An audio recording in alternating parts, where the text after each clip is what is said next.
For I can stomach 2 things in the morning at the moment, which is fruit and egg. Nothing else. I'm Pauline. If someone wouldn't know what we do here or who I am, I would tell them that I am an artist, that I work mainly digitally. I feel like I'm one of the few artists that only use Procreate. I haven't opened Photoshop since 2017.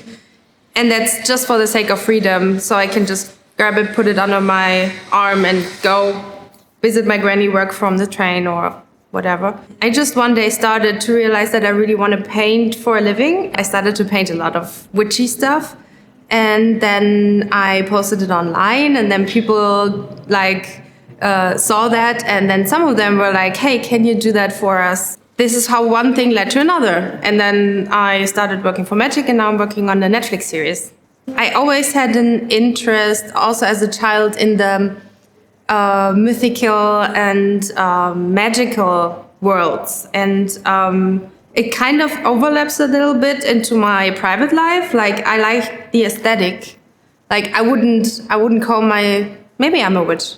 I think the modern form of witches or modern definition of witches is very modern. You know, it's like it doesn't have to do with crystals and incense. I think it's more of a mindset. And I do magic through my art with the attention that I put into it. Yeah, I like the aesthetic. I like the feeling that I get by putting that into my art. As a kid, I strongly believed that if I paint what I wish for, then it will come true. And I always felt like it actually was true. I would say the colors and the light. Back in the days when I was struggling with finding my own style, I just kept exploring the things that satisfied me the most about painting, which was colors, and tried to not stick to the rules that I learned by the books. And by breaking those rules, I found my own way of dealing with them. And I feel like this is what people find fascinating about my work now. And this is what keeps me going, the color stuff. I couldn't tell you who illustrated it or who wrote it, because it was like a very old, used, vintage book from my grandmother. There's only a very flaky memory of this, but it sparks more of a mood in my brain than clear image. But I remember night colors, or like colors that would appear in the blue hour right before it turns dark, and stars and the full moon, and you know, the old German fairy tales, they are very brutal. They are brutal. It's normal to them. So they would just, open the book and read to you the story of how Peter always used to lick his thumbs, and then someone came and cut them off, and then you had that illustration of Peter standing there without thumbs and bleeding. And then there was another story, and her name was Pauline, like my name. And it goes like, Pauline was alone at home. Both parents were out.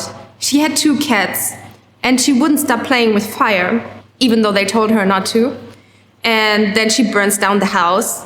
The cats escape, but in the end, Pauline is just a pile of ashes, and the cats, one left, one to the right, crying over her ashes. These were my childhood stories. This is what you get when you do not listen to your parents. Mental health is very important for artists, and other people as well, everyone. It has to be talked more about it. We talked yesterday about that we actually would like to have more mental health talks in these events. I think isolation, because a lot of artists are quite introvert, but then total isolation I don't think is the solution. Then a lot of artists have imposter syndrome, which I must say that I don't suffer from that. I mean, I don't have like a... No, it's not like...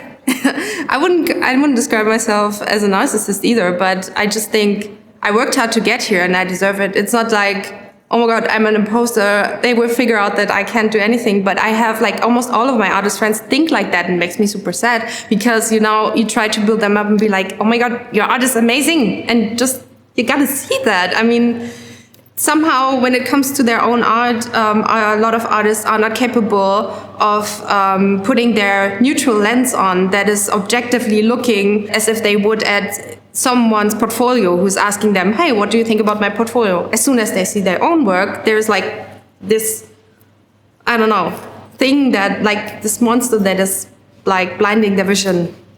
Yeah, I mean, there's a lot of personal things from you in there.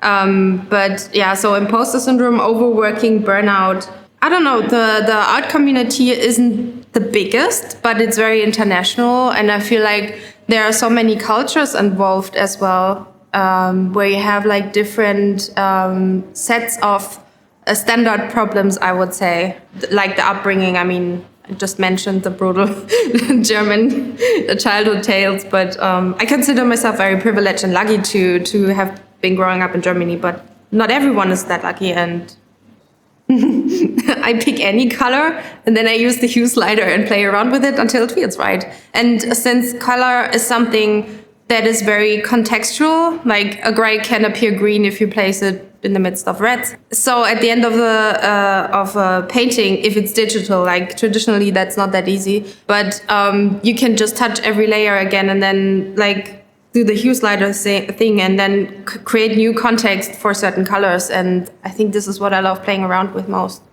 It's a mixture of, I have enough of this and I'm happy with it.